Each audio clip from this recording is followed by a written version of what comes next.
So you are not a libertarian, you say. You're an objectivist, and if you can explain to me the difference, I will change the title of the stream. If you can't do it, it's satisfactory way though. I'm keeping it the same, Dan. What's the difference Oh between a man, libertarian and an objectivist? pressure is on. Okay. There are a couple things I'll mention. So, first of all, objectivism is an entire philosophy discovered by Ayn Rand. So, there are five basic branches of philosophy: metaphysics, epistemology, ethics, politics, and aesthetics. And Ayn Rand has distinctive views in all of those branches. And libertarianism is usually just considered a political philosophy. So, it doesn't necessarily have anything distinctive to say about metaphysics, the basic nature of reality, or epistemology, the basic nature of knowledge, or aesthetics. It's mostly associated with a political viewpoint. So objectivism is a much broader sort of philosophy than just a political philosophy. So that's one difference between objectivism and libertarianism. Another important one is that many people think of libertarianism as endorsing anarchy, and objectivism is very much opposed to anarchy. We think that there should be a government. We're not anti-state. We just think that the government should have a very limited role. In particular, it should only have the function of protecting individual rights, which in Ayn Rand's view means protecting individuals from physical force. So there should be a police force. Would you to say liberty is pretty important to objectivists? Definitely, yeah. I mean, it has to be explained what exactly liberty means, but I don't basically know, that's Dan. I don't know. I feel like I mean, I don't know. I've never thought of libertarians as anti-state. I mean, obviously there's anarcho-capitalists out there in the world running around, but libertarians, libertarians are generally in favor of a small state, right? Not usually not anti-statist or anarchist in general, but that's just my experience. But I mean, I don't know. It sounds like, I mean, I don't know. It sounds like if you were voting for politicians, you might vote for the libertarians. uh, I have never voted for a libertarian. Ayn Rand actually had some pretty harsh words for people who called themselves libertarians. There's a site called the Ayn Rand Lexicon, which if you go to it, you can look up the term libertarian and see what she had to say about people who call themselves libertarians. She used the phrase "hippies of the right" somewhere Wow. to describe people like that, and I think Sure. she thought that they were kind of leeching off her philosophy, taking one aspect of it out of context, the non-initiation of force principle, and then calling that an axiom, and then trying to build a political philosophy with that as the foundation. But I don't know the percentage of libertarians who are anti-state and who are pro-anarchy, but I think it's a significant percentage. Um, and I think there are some who favor, I've heard, favor lowering age of consent laws so that you can have sex with children. And Well, if you sure. don't have Yeah. such laws, then, or if you do have such laws that prohibit that, then you're interfering with freedom as they construe freedom. So I would say that's a pretty Well, significant sure. difference. Yeah. But I don't think that's a mainstream like ideological push of the libertarians. I mean, you got these Republicans in Tennessee saying we should have child marriage, right? But that's I wouldn't say that like, oh, if you call me a Republican, you're transitively saying I'm in favor of child marriage. It's like, no, I mean that's probably not fair, right? So I don't know. I think I think it.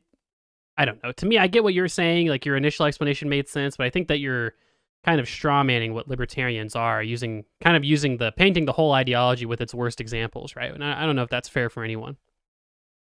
Well, I think there are definitely different sorts of libertarians. I mean, it's a label, and many people use this label to describe themselves. But I think many people who use the label have. I think there are very big differences between all the people who use this term. So I'm not sure how useful a term it is, given that I think there are radically different positions that people who use this term subscribe to. So Well, hey, I I mean, think Phil Scott and Marjorie Taylor Greene are both Republicans, right? But I mean, they have incredibly radically different views on how to govern. Joe Manchin and AOC are both Democrats, right? But they still have radically different views. And so I don't know. I think I get what you're saying. I get what you're saying. And I'll consider it. I'll consider changing the Okay. title. This will be a video later, but we'll see. Okay. But anyway, but you wanted to talk. So this has been a bit of a you could say a objectivist libertarian sort of, say low, less government streak that I've been on. I talked to Fabian Liberty, who's an anarcho-capitalist. I talked to Larry Sharp, who's a libertarian running for governor of New York. And now I'm talking to you, Dan, an objectivist. And you wanted to talk about, I guess, the government or the role of government or objectivism or whatever it is. And so, what do you thought? Why am I wrong, right? What's wrong with the stuff that I advocate for, and why would you advocate for different things? Okay. Let's see. So as to what I advocate for, I started saying a while ago as to what I think the government should be doing, and then we went off another branch. But let me get back to that. So I think there are basically three things that the government should be doing, and they all fall under the general principle of protecting individuals from physical force, because I think it's only physical force that can be used to violate the rights of individuals, and I think the government's role is to protect individual rights. So, to protect individual rights, the government needs to protect individuals from physical force. So that means it should have a police force to protect people from criminals, domestic criminals, and it should have a military. That's the second thing, to protect individuals in the country from foreign threats of force, invaders, and so forth. And then it should have, thirdly, a court system to peacefully settle disputes among people, so that you don't just have vigilantes going around and making rash, emotionalistic decisions as to what they think justice consists of. Rather, you have an objective procedure which is peaceful, and that's a way of extracting force from society. But that's it. That's basically the only things the government should be doing. It should not be doing taking money from some people and giving it to others, redistributing wealth, in other words, via taxation. So anything funded by taxes is funded by coercive means. So all the public education, Social Security, Medicare, all these programs should be abolished, in my view. They're all a violation of people's rights to their own property, to use their money as they choose to use. If you want to, voluntarily help somebody out by donating money to them to pay for their education or healthcare, you're free to do that. But there's no right to force somebody else to do that with their money. Yeah. Well, how do you So, fund where's the money for the police and the military and the court come from? all right, glad you asked. I have a video exactly on that question on my YouTube channel, Dan Norton 1, youtube.com/Dan Norton 1, if anyone wants to check out my YouTube channel.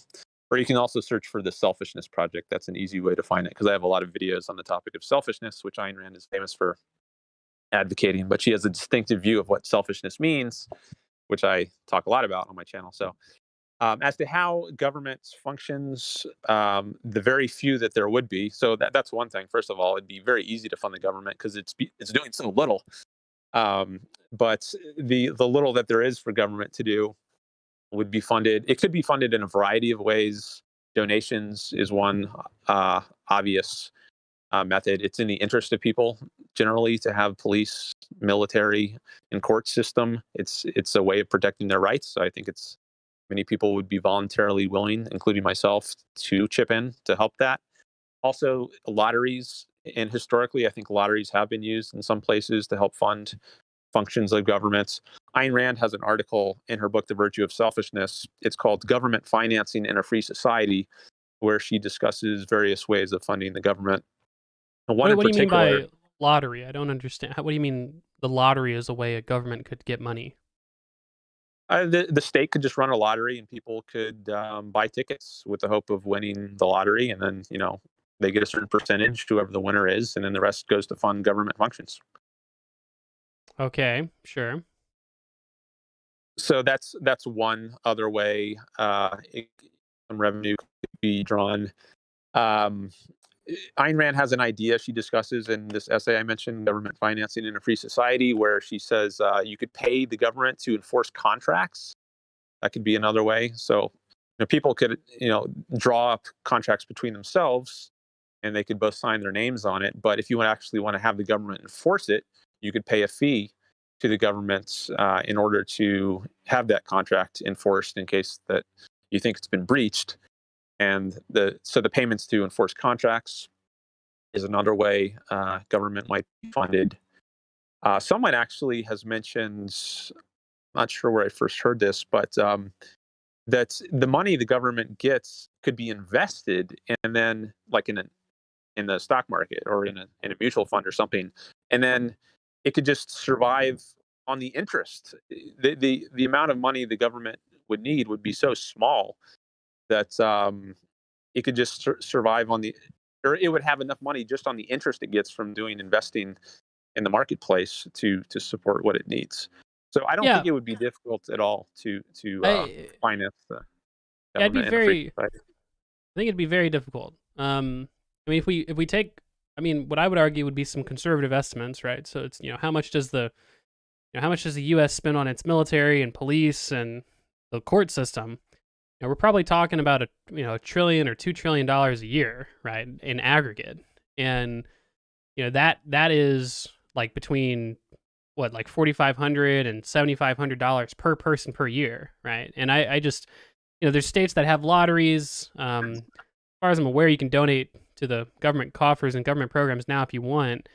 And I don't think that would represent even nearly the amount of money you would need to fund those types of services. And in terms of the money that the government gets could be invested, I mean I think that the best examples of government trust funds will end up getting. Oh, Solar Pop just subscribed to my channel. Thanks for that. Best examples of governments that are investing in money or investing in the market, getting returns, usually you'd expect a return of between 4 and 6%, and that's just not. You need to have so much capital in the first place to like live off of that, just that small amount of interest. And to be fair, you're also describing investing money with the assumptions of a regulated market, which we no longer have. Like the market would just be, well, I mean, frankly, there'd probably be a lot of problems with investor fraud in this market with basically no government besides police, military, and courts, right? And so I'm very, very skeptical of this idea. The first thing you mentioned before this is that it's, taxes are wrong because they're coercive. But I think that within reason, we would all agree that there's some coercion that is, that's okay, right, in society. Would you not agree with that? I would not agree with that, and I'll be happy to come back to that. But I just want to make a couple other points first. I think it's important to bear in mind that the government would be massively smaller than it is right now. So we wouldn't have trillions upon trillions of dollars in debt to cover things like Social Security and Medicare. We don't take on any debt to cover uh, Social Security and Medicare. There's no debt taken on. There's never been a penny of debt taken on to pay for Medicare or Social Security. Well, I'm just talking about the things you would need money to, like Social Security. We have taxes, payroll taxes. Money is taken out of our paychecks to fund things like Social Security, Medicare. Sure. But, and you get it back. There wouldn't be those taxes. I mean, those expenses would all be gone. I mean, you had private versions of healthcare and saving for retirement, but a lot of like public education, that's another thing, an entire expense that's just not going to exist in the system. So I don't think you can just look at what exists today and say, oh, look how much the government is spending, $1 trillion, and say, oh, we're going to have to come up with the money to pay for all of that. No, that's not what I said, though. I said if we take a conservative estimate on how much the government spends on just the military, the police, and then all the court apparatus that we have right now, you could make some arguments and say that, well, we wouldn't have. You want to take also an isolationist viewpoint, which like, oh, our military would get cut in half, and we wouldn't need nearly as many police because there wouldn't be as many laws, and the courts would be downsized because we wouldn't have as many laws and government enforcement. It's like, okay, well, I don't know, let's just be really generous, right? Let's just say that all those things cost $1 trillion, right? Well, you're still talking about like 45 $100 per person, right? And to me, I think that the systems that you describe are not mutually exclusive from the systems we have today. Things like lotteries and donations and what do you call it? Government investment is something that Social Security and Medicare both does currently, right? And there's other sovereign wealth funds on a subnational, national level, right? And these things do not represent even close to the amount that you would need to fund even a meaningful fraction of the systems by which you advocate, right? Unless you're talking about having a military that's literally 100th of the size of our current one, and the same thing with the police and the same thing with the courts. These things just do not, and at that point you'd be talking about probably some structural problems with, you probably need more military and police than that. Is basically what I'm trying to say. And so, I think you'd be faced with a lot of problems in this society. Okay, well, I mean, the world that I'm envisioning is going to be radically different. So I don't know that it's really fruitful or realistic to try to imagine it's going to cost certain amounts to fund certain things, because this is just what I'm proposing is so different. Foreign policy would also be much different than it is Well, but today. I don't think Um, that's not a satisfying response though, because you can't just say, well, that seems unsatisfying to me, because your response is basically, well, the society that I'm imagining is so different than society today that all your criticisms don't make any sense. It's like, okay, well, sure, but what my argument is that the society that you envision is not realistic to accomplish, right? For many, many, like, hundreds of reasons, and we've gotten through a few of them. And it seems like if at the end of the day your response is going to be, well, yeah, like I get that those are practical, implications of what I'm advocating for, but I'm just envisioning something that's so different that we can imagine that it would work. And it's like, well, I don't know. I mean, that's not really, no, I it's not haven't very conceded satisfying that to me. what I'm advocating is impractical according to what you've shown. That's I haven't accepted that. Well, I So mean, do I you mean, think it's not? I mean, based on the some generous funding assumptions, it's not practical that we'd no, have I don't a think safe. I don't buy these funding assumptions. Well, why not? Do you think we could extract $4,500 per person per year through lotteries, donations, and government interest on on the amount of money they have? I just these apparatuses exist, and Maybe. they're well. I mean, maybe, right? Maybe the sun won't come up tomorrow, right? But that's also not a very satisfying answer to, if we were debating a physicist right now. So I mean, I don't I don't think that any of my objections are unreasonable. I think that what's more unreasonable is to say that, yes, yes, we have lotteries and donations and government trust funds today, and yes, they only raise one small fraction of the amount of revenue that the government needs. Um, but in my society, things will just be so radically different that those things that don't work today are going to work in my society. I mean, it doesn't make any sense to me. I mean, the society I'm envisioning, I mean, it grows over time. So when you start, like, imagine we're 400 years ago and the country is just getting started, Jamestown.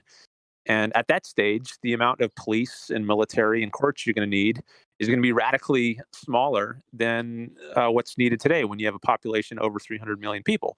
So the costs are going to be commensurate with the society. And as the thing grows, you'll be more capable of sustaining a larger court system, military, police as it becomes necessary. So I think over Well, time, I mean, they can't get out of whack.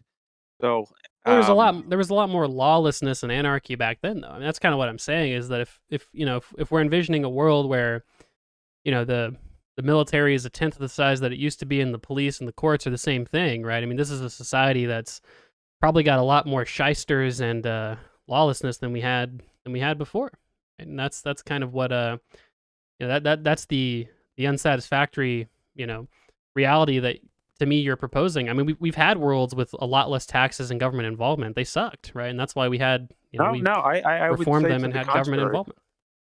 I think there was tremendous progress in the late 19th century, for example, which I think is the closest late 19th century America, which I think is probably the closest historical example to the sort of society I envision in terms of economic freedom, at least. And that was a society of tremendous progress, maybe the most progress ever in a span of a few decades.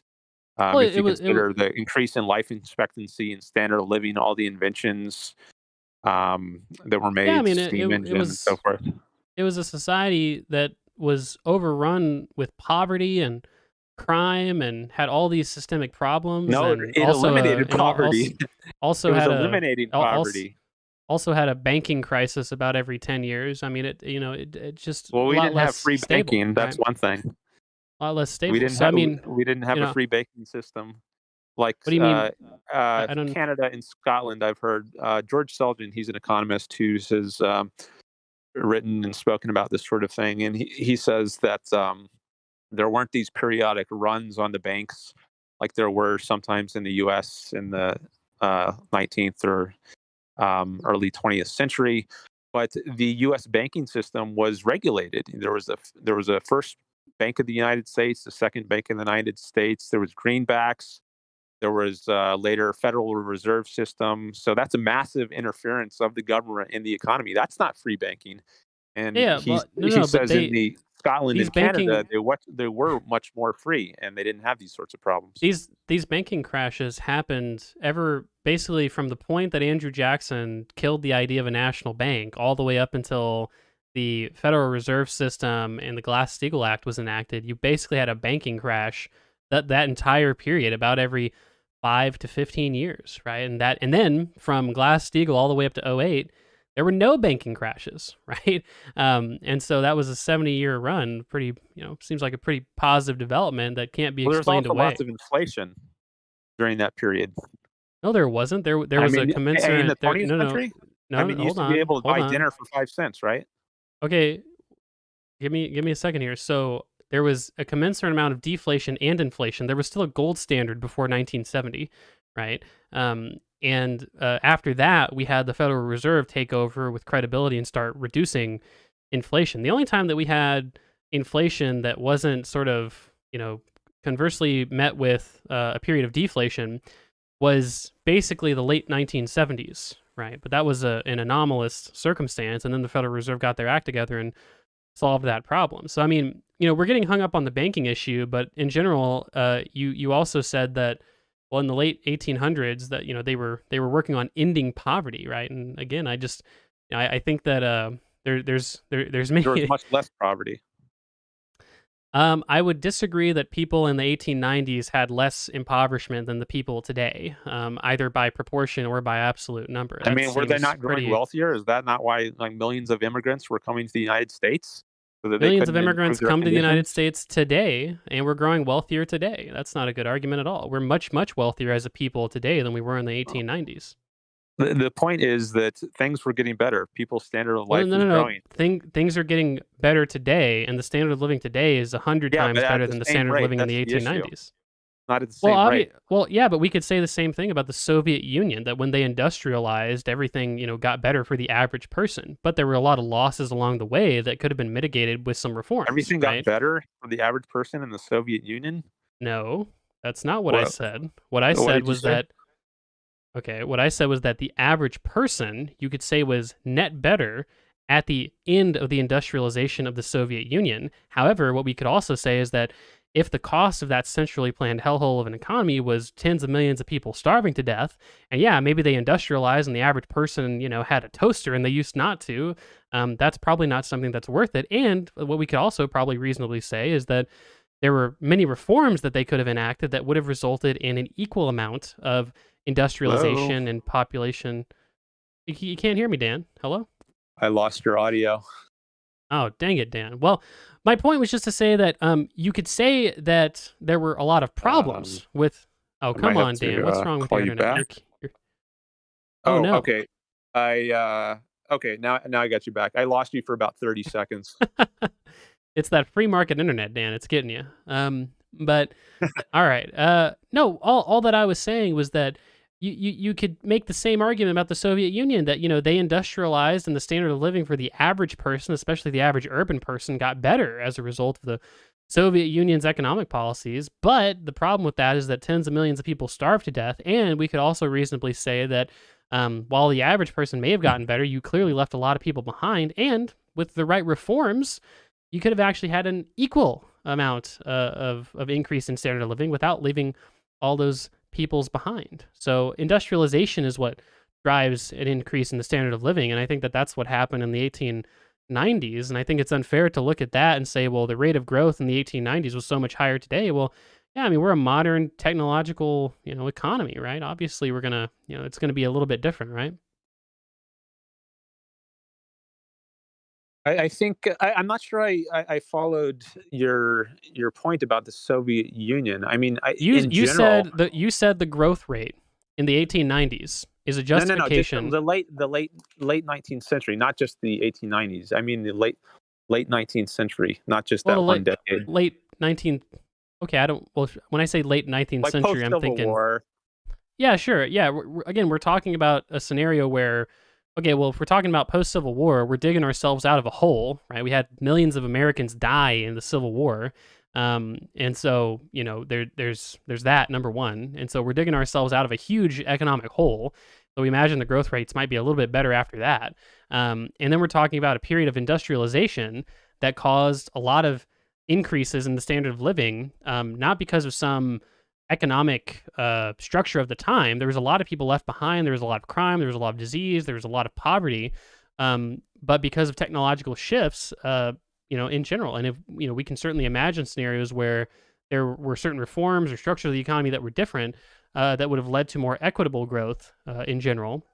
And that's what I'm advocating for. It's similar to when you hear tankies and Marxist Leninists say, well, look at how much the Soviet Union grew, right? They went from peasant farmers to taking on the United States in the course of 50 years. And it's like, well, no shit. They were a huge country that industrialized. Obviously, you're going to have a lot of economic growth when you industrialize. It's more of a matter of how you industrialize. And I think that, it's pretty fallacious to use those growth rates as an example of a good governing economy.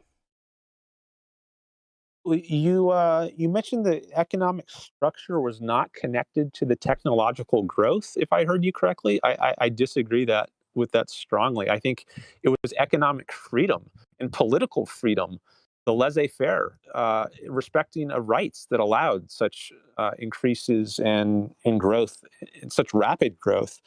So I think it was the liberty, which also I think is what attracted so many millions of people to the United States, unlike Soviet Union, where people, would probably rather get out than go in. The economic structure, the economic freedom and political freedom was massively important to the ability for technological advancement to occur. As for equality, equitable growth, I think that's I think a bogus sort of thing to be concerned about. There's going to be massive wealth inequality, but I don't see a problem with that at all. What matters is that people's rights are respected and that standard of living is increasing. And that happened. If you have some people becoming billionaires and becoming thousands or millions of times richer than others, that's not a problem in my view.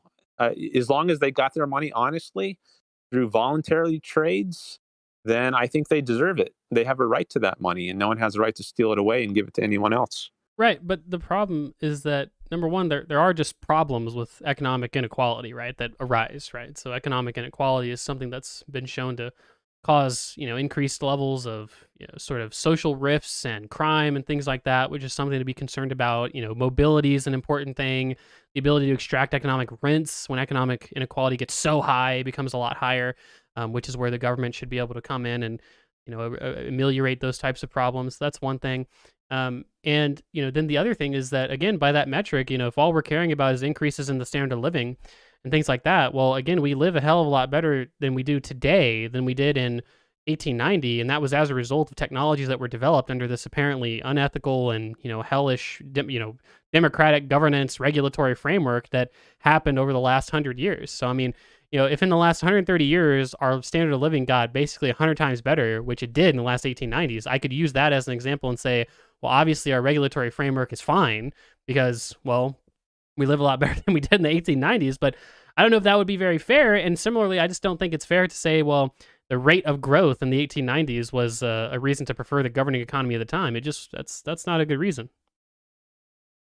I think, well, a couple things. First of all, let me go back to the point. Inequality, I do not believe that it causes crime. I think if someone gets richer than somebody else through honest efforts, through no rights violating activities, just a law abiding citizen, there's no reason that should cause crime. So I don't Well, buy that. you don't buy it, but you're not buying it in the face of the evidence of the criminologists and the people that study it. I mean, it seems like a pretty well-founded, a pretty well-founded truth in those No, I fields think is there's that lots of bogus studies that are done. yes, the So studies that don't agree with me are bogus. I've heard it before, but we can no, move that's a on from straw there. man. That's a straw man. Well, I mean, that's basically what you just said, right? I mean, you said, well, No, those I studies that think a disprove lot what of I'm studies. saying, there's some I problems with them vaguely, but you don't, doesn't seem to be some good reasons for it. uh, I said I think a lot of studies are bogus. Yeah, If I mean there's some studies that I think you you can you just think about you gave philosophically or you with common gave sense. you gave the And most vague possible answer to that sort of body of literature, right? And I think what's more reasonable is just to say, look, I'm not familiar with that literature. I'd have to read about it, right? But then to give a really vague sort of, no, that whole field of study is wrong because intuitively in my head it doesn't make sense. It's like, I don't know, that seems it doesn't seem reasonable to me. I think there are some things that you don't need studies in order to establish. Not everything has to be established by study. I think some things are philosophical issues. Well, when So your I don't think. intuition contradicts the reality as measured by the Well, you're people that study assuming that you're subject, right? assuming what the reality is there. So I'm uh, not the one assuming anything. You're actually the one assuming. I'm the one saying that these studies seem to indicate this. You're the one assuming that they must be wrong based on your intuition. And I think a basic scientific process would lead you to see the problems with that line of thinking. uh, it's not intuition. It's my experience of the world. So Well, that intuition, is. anecdotes, my own experience. I mean, these all can be synonyms for the purposes of this conversation. My only point is just to say that I don't think it's reasonable to say that, well, I understand the body of literature says this, but based on my experience, my intuition, whatever, my anecdotes, that must be wrong. It's like, I don't know. That Well, seems first like of all, I don't accept that there's a consensus on that. I'm sure there's free market economists who have counter studies to show the opposite. So I mean, well, there's I people think like Thomas Sowell, and what's the other one? I was just listening to someone. Was it Deirdre McCloskey? I forget the name, but there's free market economists who will counter studies like that. I'm sure. So Well, yeah, I mean, um, you can. I mean, the point was not to say that there's no exceptions to the body of literature, but rather it's that there's a broad body of literature that's generally seems to find this truth, right? So similarly, right, you can find medical doctors that think that the COVID vaccine doesn't work, right? But that's not a great reason to discount the entire, 98 other percent of doctors that say that it does work, right? That's kind of what I'm trying to get at here. one thing is that truth is not a matter of numbers. I mean, it's one thing to Well, consider, but it can be. the facts are what they are, independent of how many people believe it. So Right. And it seems like even if the it everyone seems thinks like Earth is flat, doesn't make it flat in the Middle Ages. You could have an outlier scientist at that time who's a better thinker than others, who's got the right view. So right, but I think that what you're assuming is that our ability to robustly confirm these things has gotten worse over time and not better. Whereas I think they've gotten better. And the better analogy is you're the one saying that, well, the Earth is flat because we've got 10 or 20,000 people, even scientists, people that have studied physics that are saying the Earth is flat. Whereas I'm pointing to the entire robust body of physics and literature and pictures we have and all this evidence that the Earth is round. Right. I think that that's the better analogy to what's happening right now. well, I haven't seen all that evidence. I would be able to say more if I saw it, but I think I am at least in a position now to be reasonably skeptical about many of these studies, in part based on my own experience of the world. I think that's relevant and shouldn't be discounted. You shouldn't, be blind Well, to your own yeah. experience. All right, let's move on from the inequality and crime thing. Let's, again, I think that let's move on even from the whole standard of living thing. My point on that is just to say that I don't think the 1890s or the late 19th century is a, to me there's problems there because I mean we just live a lot better today than we did in the during that time. So I Yeah, I don't know think if I'd we'd be want to. living much better today than we are if we had freedom the entire time. Well, I would disagree that we don't have freedom, right? I mean, obviously we've got a lot of freedom in our system, and to the extent that our freedoms to do literally anything we want are restricted, you have a say in those laws that are written, Oh, right? So oh, sorry, I lost you again for a couple seconds. Come Um, on, Dan. This is why the internet should be a public utility, all right? You see the problems in your ideology sprouting up in the middle of this conversation, Dan? He's gone, people. He's gone. This is why we need public utility internet. Goodness. Can you guys, I mean, maybe it's my internet. Can you guys hear me? I don't know. Maybe it's me. I don't know. Can you guys hear me? Oh, well, I'm getting chat notifications in. I don't know. Sounds like you guys can hear me. This is what happens, guys. You advocate for libertarian objectivism, all this stuff, and, well, would you look at that? Public utility internet? Once again, it should have been us. It should have been the public utility internet. I don't know what happened to Dan. I don't know if he's coming back, guys. Econoboi, you got annihilated in that debate. That's true. My CIA handlers have saved me from being destroyed once again. Hello. Assertive Hello. Econoboi. Oh, Dan, can you hear us now? Can you hear us? Yeah, I've been able to hear you the whole time. I think you just haven't been able to hear me for like the last 30 or 60 seconds. Man, that's weird. I don't know why that is. My internet's definitely working. The stream hasn't cut out or anything. I don't know what's up. Maybe maybe you're accidentally tapping the mute button with your ear or something. I don't know.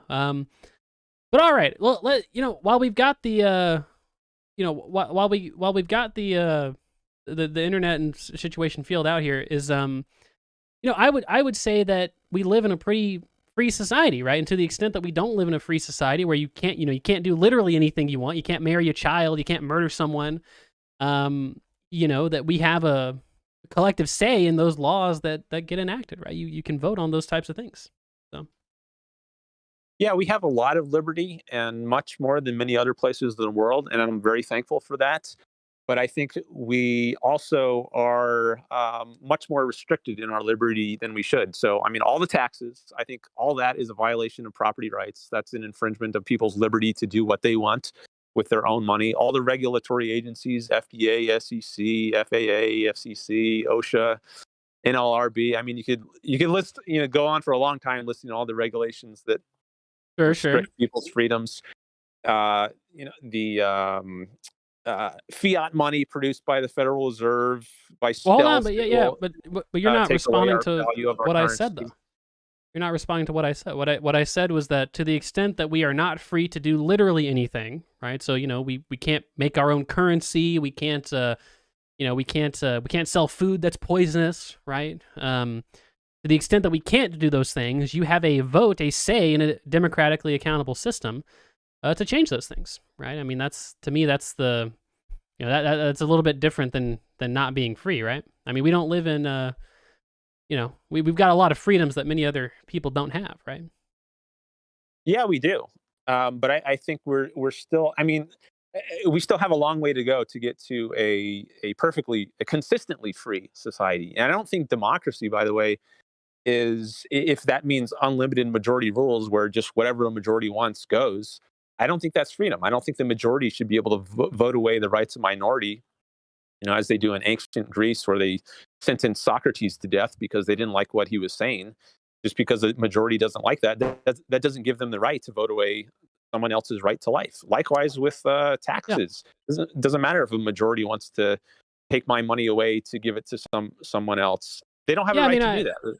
Yeah, I mean, I think empirically, we often see that the more democratized a society is, the more rights that are extended to people, not less, right? And to the extent that we do see societies that democratize more and restrict the rights of minorities, I think that that's where we have, governing principles, constitutional principles that are, make the system almost inject some rigidity into the system, which might be justifiable, right? And so, I think that that's perfectly fine. I don't really see that as a problem. And, I don't, I also, one thing that we haven't gotten to is this idea about coercion. I don't think all forms of coercion are wrong, right? I don't think coercion is necessarily a bad thing. Yeah, so I think we have a disagreement on that point. I was listening to some video of yours recently where you were saying something was coercive that I didn't think, or maybe it was the reverse. But anyway, I'm sure we don't see eye to eye on what is or isn't coercive. And I think coercion is a fundamental concept within political philosophy that's important to be clear on. So the way I understand coercion is physical force, basically, and that includes the threat of physical force. So if you Yeah. shoot somebody, that's an example of physical force, or if you threaten to shoot somebody, that's an example of physical force. And that is what I believe should be barred from society and is always wrong. Well, Now, I don't think how do you define physical force? Does it have to be direct? it doesn't have to be direct. I mean, in the sense of there could be a threat to force. Like I pay my taxes every year under threat of force. No one actually comes to my house and points a gun at me and says, "I'm going to haul you off to jail if you don't pay your taxes." But I know that's what Right. will happen if I don't pay my taxes. Well, what if So I threaten to lock you in a cage and starve you? Is that a threat of yeah, force? yeah. Physical Well, contact, unconsensual physical contact. I think you could use that as at least a rough definition of what is meant by physical force. well, what if I what if I glue all the window seals and all your locks shut while you're sleeping in your house, and I say I'm not going to let you out unless you do something for me? Is that physical force? You glue all the locks shut. Yeah, you're physically interfering with my property. So it's not just using force on a person, Sure. but on a person or property of that person. That's physical force, and you would definitely be doing that if you touch Yeah, my sure. property in that way. Yeah. Yeah, I mean, I think that what you're falling into here, I think, is a definition of coercion that's so absolute that it almost, if you include something like that as physical force, right? You could say that, you could say that an employer taking advantage of their negotiating power against me to pay me lower wages is physical force, right? That I'm, No, I'm being, part of my wage is being taken against my sort of full and equal consent. no, that's a voluntary transaction. Unless they threaten you with a gun or something, you're Well, you're choosing that voluntarily. it's voluntary for you to stay in your house and starve to death, right? I mean, I've just glued all the locks shut, but I mean, you can No, voluntarily pick to. it's part of my rights over property that I get to control how they're used. If I want my windows to not be glued shut, you're interfering that physically. You're interfering with that my right to my property when you do that. So that's not Right, but voluntary. right, but in a scenario with a concentrated labor market and monopsony power, and a less than mobile labor force, which is all things that are empirically demonstrable. We have a scenario where capital, right, business interests are able to exert force, right, exert their negotiating leverage over workers and extract value from them, right, extract a wage from them that they would otherwise not be able to obtain. Than they would otherwise be able to get, right? That's coercion, right? It's coercion. No, it's Now, I would trade. no, but it's coercive though. Some No, trade it's can be coercive. well. What's your definition of coercion? Well, yeah, it's a hard thing to define. I mean, coercion to me is a scenario where you uh, basically, in a toxic way, take advantage of another person or to extract value or you could say value or deeds from a person that they would otherwise not be willing to give you if those circumstances were different, right? So to me, that's what coercion would be. Well, if you say in a toxic way, I think that's a pretty subjective way of putting it, which is not going to Well, I don't. result in much useful I think your concept of analysis has coercion. been a lot more subjective than mine thus far. I mean, I don't think Physical force contact, physical contact is a lot more objective than saying something is toxic. that's subjective, right? I mean, I can.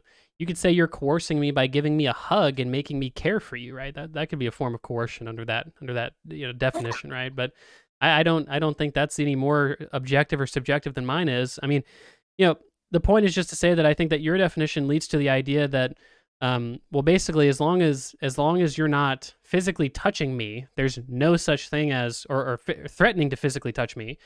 Outside of those two circumstances, there's no such thing as a something that could be considered bad or like negatively coercive, right? And I think Well, that it's not that's just touch you or threaten to touch you; it's also your property.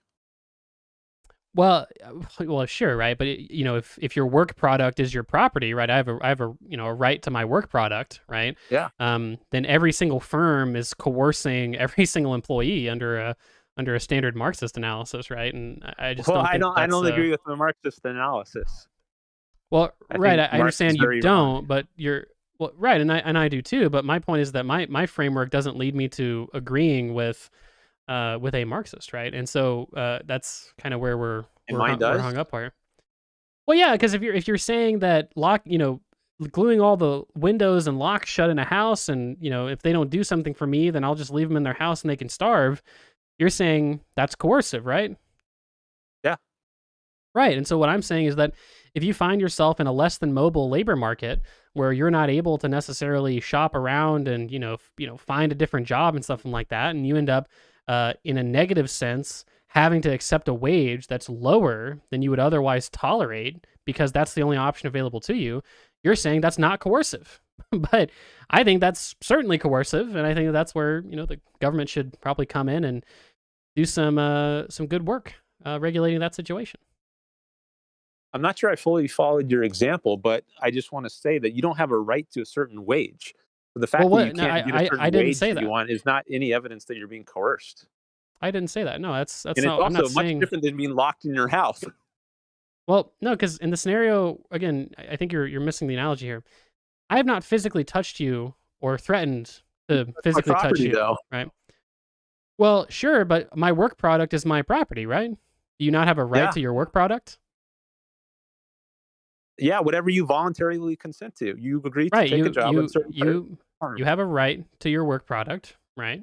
And so by that regard, the capitalist firm taking part of my work product is No, no, no. Okay, is well, we have to coercive. define what's meant by work product then, because I think you're using it differently than I'm imagining. You have so Let's clarify.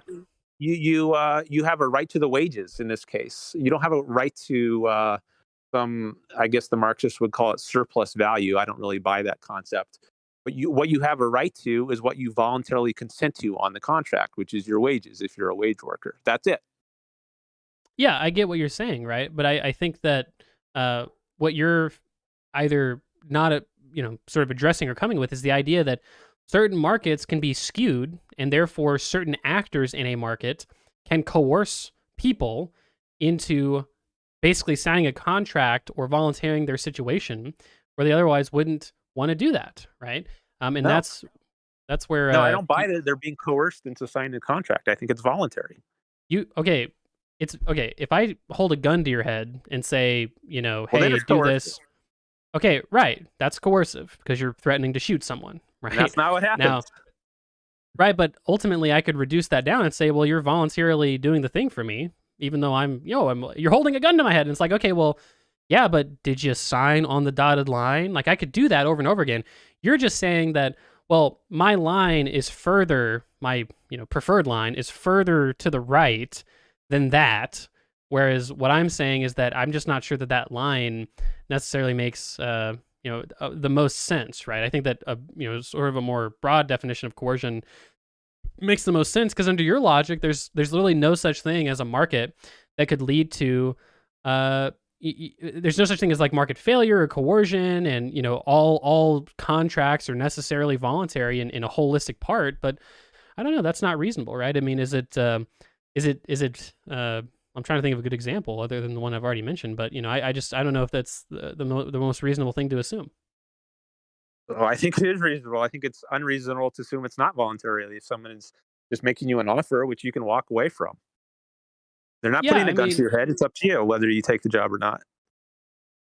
okay, again, they're not putting a gun to your head, but the other side of not accepting a job in a monopolized market is not having a job at all and starving, right? So I think that's where the Well, coercive that's element what you comes in. face in nature. That's what you face in nature. Nature that causes you to have to work. And if someone else comes along and offers you the job to make it easier for you to survive than you could survive on your own, then you might find it's in your interest to accept that offer. Otherwise, you're just back in the position you were when you were facing nature alone. But that's not coercive. Nature doesn't coerce you. Well, it nature absolutely does coerce you. I don't know how you could All ever right. Well, come now to we're that getting to the come to root of that. it then, I think, Well, no, no, because no, no, well, no, that's because absolutely not how I understand no, no, coercion. no, You we're at not least need getting off another of person this. in the picture. Well, well, I mean, I don't know what you mean by. Well, when I say nature can coerce you, I mean like the bear that's attacking you. I would say is a form of coercion. We might not blame the bear for doing that because it's just a wild animal, right? But certainly that's a form of coercion, right? At least it's Yeah, not so good if for you. there's not even an animal, if you're just on a desert island alone by yourself, you're not being coerced, but you still have to work. Well, you have to. Well, your full work product is represented in what you get though in that scenario, right? Which is not the case in like a market economy, right? Now, my point is that I don't actually think that's the worst thing in the world, right? Because I believe in government regulation, right? And so my thought is just that, well, in a scenario where a worker is faced with a monopolized market, the government can, in fact, take steps to, ameliorate that concern and make that market more competitive. Government involvement can make markets more efficient, not less, right? And so this is where, to me, the government could come in and solve that issue. Whereas you're saying, well, no, actually, any market transaction is completely voluntary, so therefore it's completely fine, and that ignores basically the entire lot of market failures that exist that people might not necessarily volunteer for, whether they be externalities or whether they be directly involved in the transaction. I think when the government interferes, it only violates rights if it's interfering with voluntary transactions. But on the issue of market failure, I'll just recommend a book, which is by No, a. don't recommend a book, Dan. It's annoying when people do that. Explain the arguments. I don't care Well, I'm not about an your book. economist who has done like lots and lots of research. So That's all. That's uh, all you have to say, then, Dan. Just it's say called I haven't. I haven't done a lot of uh, research. Markets Don't Fail by Brian Simpson. And he addresses probably many of the sorts of alleged market failures that you would point to. But Explain the I'm a argument. philosopher, and we can go back to the more philosophical issues, and I can, Hold on. on the Explain. specifically economic issues, I can refer you to an objectivist economist. You you How about that? you said you've read this book, right? By No, Brian I read it. Simpson. I read it exists. Well, why would you? Well, Dan, why would you rightly recommend a book you haven't read? Doesn't make any sense, Dan. Did you I know just the read? guy's Did you? general perspective, so I have a high degree of confidence that there's a lot of good value in this book. Well, I mean, I can't really take seriously it seems like you've just read the title of the book and figure you'll agree with it, and that doesn't. I mean, I've Is heard objectivist economists discuss various market failures or alleged market failures, like externalities. So I have heard particular arguments, but I'm just offering a resource, which if people want an in-depth view of this, they can go to. So Look, I'm not. nobody read that book. You don't know what it's about, people. All right, I don't recommend it. But Why not? Why are you scared of it? Are you afraid that people might find something that no, undermines your argument? Why I don't you just just don't recommend the think. counter book? Well, There's I nothing don't to be read. afraid of, right? I don't read many books, and I'm willing to admit that. Typically I read a lot of, maybe studies, or Maybe you should I read listen to his a lot book. of You'll get a new lectures. perspective on market failures. Well, look, I've read a lot about the arguments of, you could say objectivist, but really, more right-leaning libertarian types on, how market failures don't exist or natural monopoly is not a real thing. I just think it's crazy to recommend a book you haven't actually read. That cries of confirmation bias to me. I don't think so. Not necessarily. If you've got a general knowledge of the person and his perspective, if you've had conversations I've actually got an endorsement of one of his books. I endorsed one of his other books on the back cover. I have a blurb there, so I have a decent understanding Well, of his general I mean, perspective. So if I'm I not said saying maybe if I actually read his book, I would disagree with it. I doubt it, but well, look, I'm just saying there's a source out there which you might want to consult. if I said I love Bernie Sanders, I'm totally familiar with his entire ideology, and hey, he recommends this policy. It's like, okay, well, tell me the implications of that policy. And it's like, I don't know, I haven't really looked into it, but Bernie said it, so I trust it. Do you think that would be like a really convincing or No, good I argument? think that's not an accurate That is characterization of the sort exactly of what you just said to me, recommendation. though. I'm saying I know his general position. I know he's a free market economist. I know he's an objectivist. So I have pretty good reason to think that if he writes a book called Markets Don't Fail, there's something that I would likely agree with in that It's book. Maybe not. it's not I it's think it it's would not be very confirmation. surprising, though. It's not confirmation bias. I know him and his general positions, and he wrote a book, and I'm sure I'd agree with it. It's like, okay, well, come No, on, Dan. Obviously, maybe I wouldn't. I think that's very all unlikely, right. but it's possible. Well, sure. I'm It would just, be if weird. It would be very weird if I had tons of disagreements with his book. I'll put it that way. well, like if one of your philosophy professors told you to read a book that they hadn't read themselves, that would probably give you pause, I assume. It'd be kind of odd. No, I But think obviously, if they were familiar with the person's general position, I think it would be reasonable for them to say, "Hey, I know he's written a book on X, which you just brought up, so maybe that's a place to check out some arguments that could give you some pause." well, sure, sure. All right, let's just move beyond that. Yeah, I mean, I think that to give a bit of a higher level, not well, not a higher level argument, but to bring it back to a high level, I just think there's a lot of practical realities to the type of society you envision that would lead, lead a lot of people to suffer more than they're suffering today, right? And so that's why I don't really, I don't think I can agree with most of what you're saying, most of your prescriptions thus far. Okay, so No, you no, think no welfare, no regulations. I mean, these are things that would lead to a lot of people suffering. no, I think I would actually be much better. I think freedom is the road to prosperity, not coercion. And the society that I envision is a society of more freedom. And this goes back to the example of the 19th century, which we were talking about a while ago. I think there was tremendous progress, a greater rate of progress in that era than there was in the present era. So I think we would Right. be much Well, we've further along today. Maybe we would have flying cars by now if we had had over a century of laissez-faire, which we haven't had. Instead, we've had lots of government intervention, regulations, coercion, taxation. well, look, If all of that has slowed us down. I just don't think it's coercive for the government to say that you have to have airbags in your car, or you have to have a backup camera, or you have to wear a seatbelt when you drive. I mean, these are all things that you could say are against your freedom to not wear a seatbelt, but it saves lives, right? It saves lives, and it makes people live more quality lives, and those are the types of things that I think are reasonable for the government to do. You can say that's I a don't believe violation it's of your reasonable freedom. for government to be a nanny. I think adults have the right to decide how they're going to live, or whether it's taking drugs, um, drinking alcohol. I don't believe in prohibition, even though there can be bad effects from taking drugs and alcohol. I think individuals have a right to decide what goes into their own body, what kind of sex they have. I think it's a violation of the government, of the individual's rights, when the government steps in and says, "No, I know you're an adult, but I'm going to tell you what's best for you. You don't get to Well, decide that." at what age do they gain these rights? There's no magical age, but Well, there is a difference between being a child and being an adult. And at a certain point, it's no longer anyone else's role to tell you what to do. You're an what if independent, autonomous being. what if someone wanted to marry a 14-year-old? Would that be okay? They're both voluntarily sort of saying, "Yes, I'll marry this other person." Is that all right? I, I have doubts that it is all right. I think 14 is pretty young. I think the age of consent is reasonably put older than that. But again, there's no magical age. But I think that's kind of a red herring. The issue is there is a difference between being an adult and being a child, and the law should recognize that. And it should leave adults to supervise their children, and it shouldn't treat adults as children.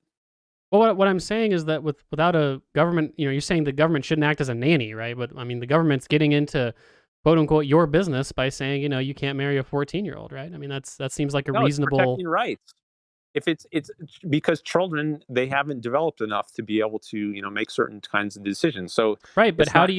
how do you define the point? My point is not that I'm not saying you're advocating for lower. I mean, I don't know if you believe in that lowering the age of consent or something, but I'm just saying that my point is that you need the government to step in on certain issues and draw clear lines so that people, so that you can have a less coercive society. And again, I think that you could use an example of not being able to marry children as one example, and I think similarly you could say that selling medication that is proven to work is another example, or, having certain, if you're going to call yourself a doctor, that you have certain minimum sort of standardized qualifications. I mean, these are things that I think help a lot of people live happy, healthier, more prosperous lives, and ultimately lead to them to having more freedom.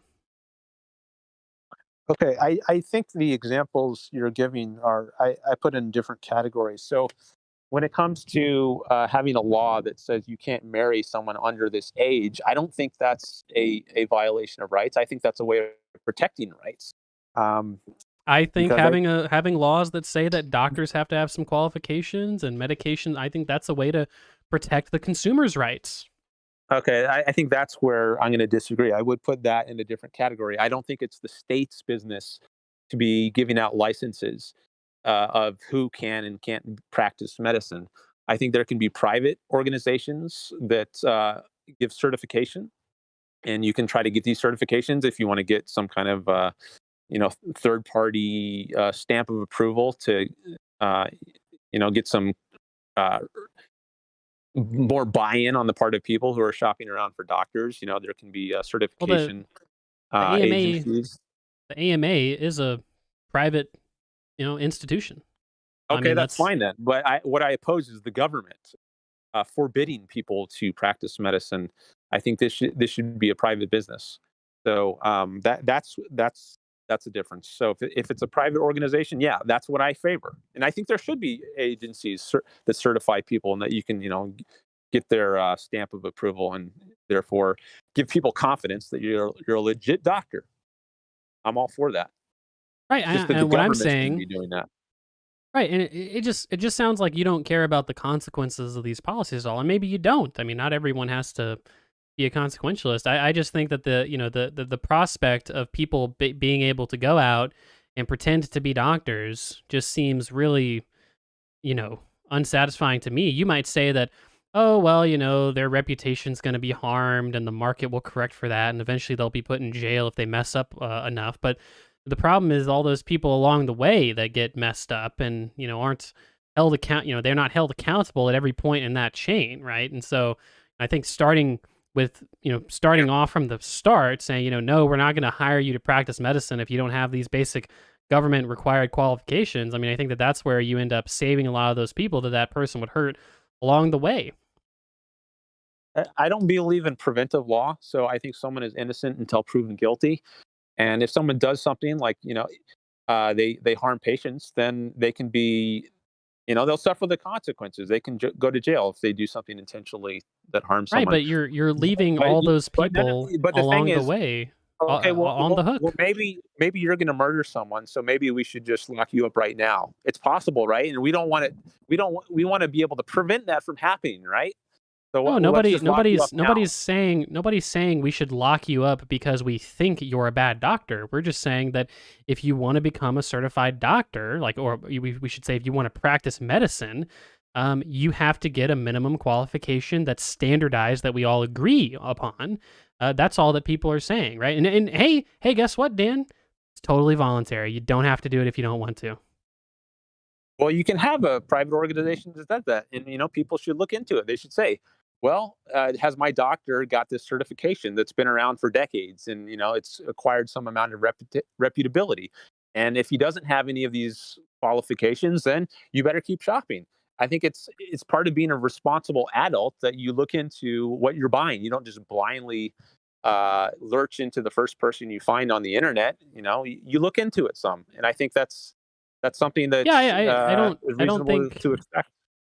I think what's reasonable to expect is that the governing apparatus surrounds you has a regulatory environment that's such to the extent that you don't have to spend 3 hours researching who to go see for a routine checkup, and within reason that they're going to have some minimum qualifications that we all agree on, right? I mean, for instance, right? I mean, when I walk into a hospital and someone takes my blood pressure, I don't even have to worry or think or care about their qualification to do such a thing because I know for a fact they're qualified to do it because they've got all the certifications that they need. They wouldn't be allowed to do it otherwise, right?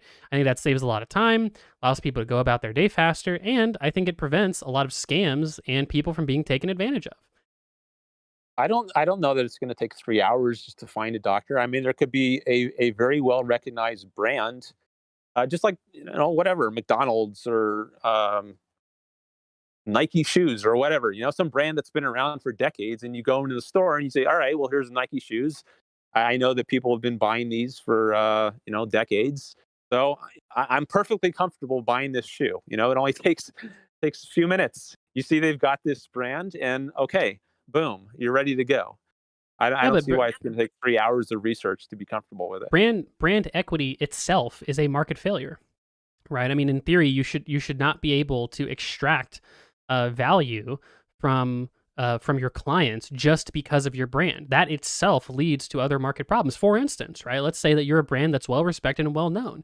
And let's say that you can lower your costs substantially by partnering with like a prescription company that gives worse drugs, but they're going to give you kickbacks on that because you're prescribing it to your patients. You're now taking advantage of your brand equity in order to push something on your patients that's suboptimal, but it's not suboptimal enough that they're going to care, right? Or they're going to notice, right? At least not for a long time. Maybe it takes a while for these types of symptoms to come about, which is the case in a lot of medicine. So I don't think, and that's not a uncharitable example, right? That's a very reasonable example. And so I just think that, what you're describing, you've shunned away one market failure, walked right into another one. I mean, there's just a lot of reasons why we should have government regulations for certain things. If you want to argue that, the government probably oversteps here and there. I mean, I even agree that some regulations are dumb and should be repealed. But I mean, to say that we shouldn't have any apparatus for regulation at all, basically outside of governing the police and the military and the courts, I mean, that's just crazy, Dan. That doesn't make any sense. I don't buy that you've shown there are market failures, and also I just described them in detail. Fraud is already illegitimate in the system I envision. So that is a form of force. So fraud is a form of force. In your line, then it's a way of getting money from someone without their consent. They're not consenting to give to take the thing that is being presented to them. So if it says on the package that it only has 10 grams of fat, but it actually has 100 grams of fat, and they give you money on the assumption that it's only got 10 grams of fat in it, then you're lying to them. You're taking their money without their consent. They're not consenting to get the thing with 100 grams of fat. They're consenting to the thing with 10 grams of fat. So you're taking money against their consent. So fraud is a form of force, and that's already outlawed in my system. Okay, so if all forms of fraud are, well, that's such a simple, because you're basically saying all forms of fraud are outlawed, but you're neglecting to realize you need so many different governing apparatuses to enforce the fact that fraud is now illegal, right? Like, fraudulent. No, but okay, you can't just say something's illegal and then say the market people go will to jail enforce if it. they violate it. People will go to jail if they have a bad reputation. Engage in fraud. Right, but you have to have apparatuses to determine whether or not fraud exists, and you have to have apparatuses to make laws in order to determine you can sue people. Right, but but who makes the law? You literally just said the government would only do three things: courts, military, police. Who's making the laws? Part of the court system. You can take somebody to court if you think they engaged in fraud. You can sue somebody. Dan, who's making the laws though? There's no legislative branch. There's no who's in charge of making the laws. There is. I was giving the basic three: police, military, and courts. Okay, yeah. Legislature. Okay. Well, I was confused then. But you gotta have people making laws. Okay, so you've got some legislators and you've got some. Okay, that makes more sense now. Yeah. Okay. So but you need so many other apparatuses to determine whether or not fraud exists, right? Or to regulate fraud, right? I mean, doesn't right? I mean, the only punishment in your system probably wouldn't reasonably be jail time, right? For instance, if someone fines. Right. But again, I'm saying that a lot of these agencies that you're against are proactive in that regard, right? I mean that it's good when they're telling people what they can and can't do in the sense of initiating force. So they're saying that we're going to forcibly prevent you from being a doctor, for instance, if you don't have this state license. Yeah, that would be no. Guess what? I'm talking about. That's voluntary, though. You don't have to become a doctor. That doesn't mean it's not voluntary. Like if you can give a mugger your wallet, you can choose. You don't have to give the mugger your wallet. You can let him blow your head off. The government's not gonna blow your head off if you become a doctor. But they might don't become a doctor. To jail if you try to practice medicine without their consent. Well, yeah, because at that point you're not following their regulations. But you don't have to be a doctor. Yeah, you don't have to be a doctor though. Just like under your system, right? You don't have to take the job under a monopoly market, but I mean, you did, right? You don't have to hand the mugger your wallet. Yeah, that's my point, not yours though, right? You're the one who made the point that, oh well, I mean, yeah, it's a monopoly market, and you might be paid a lower wage than you otherwise would reasonably deserve in a competitive labor market, but it's voluntary. Like, okay, well, yeah, I mean, you might want to practice fraudulent medicine and be a dick and be a terrible doctor, but you got this minimum government regulation you have to pass, and so therefore you're not going to be a doctor. Plain and simple, it's Well, if you voluntary. bring fraud in, I'm not sure I followed that. I said if you bring fraud into it, that's outlawed. That's doing something unconsensual. Right, but So it's a form of what's wrong? force. Why is it wrong for the government to, again? I feel like you've completely not addressed the point that you're leaving so many people behind along the way in your system, right? You've got so many people that are being defrauded and hurt physically and mentally and financially. Well, that's an That assumption. that's not an assumption at all. That's what we see in absent of good regulation. You see snake No, oil salesmen. You see I don't people concede defrauding that. investors. You see those things happen. Well, I think you're making an assumption about the extent that it would happen, I'm which not. you're pinning on me, which I haven't conceded. These were incredibly pervasive problems before the regulations that I'm describing came online in the financial and the medical sectors in the developed world. And in the developing world, they are current problems. One of the reasons why you typically get higher returns but much more risk in emerging markets is because there's way less investor protections and there's way less regulations regarding investment. Right? I mean, sure, you take that risk, right? But at the end of the day, if your money is stolen as an investor, it gets stolen, right? And that doesn't happen as much in the developed world because we have regulations that are proactive and that prevent that from happening in the first place. That's a good thing. Well, I would need to see evidence. I don't buy that fraud happens at a greater rates. I suspect it would happen at a lower rates if we had a system of freedom and we had a system where people could rely on their reputations and take People people to currently rely courts. on their reputations. I think the Reputational damage is not mutually Bernie Madoff is exclusive. actually an example that comes to mind. I think someone actually wrote to the SEC like 3 times. I think I heard telling them about this guy he's engaged in fraud, but the SEC was so busy looking at other people who are not engaged in fraud, innocent people, because there's this idea of you're not innocent until proven guilty. They spend so much time investigating all the people who shouldn't be investigating that they don't catch the actual crook. Yeah, but And what you're just saying is that there's that's you got to understand how I'm not going to really resonate with that argument because you're basically just saying, well, because the system's not perfect, we shouldn't have the system at all, right? And that's totally unreasonable. I mean, again, right, what you're I'm basically saying they're saying, devoting resources to things they shouldn't be doing, and that prevents them from doing what they should be doing. okay, If they are so laser focused on so catching what the criminals instead of so regulating anybody who they don't have any evidence to think is doing things wrong, then they're not going to be catching the criminals as well. the only reason they have the ability to go after those people and catching those criminals is because it is a crime what those people are doing.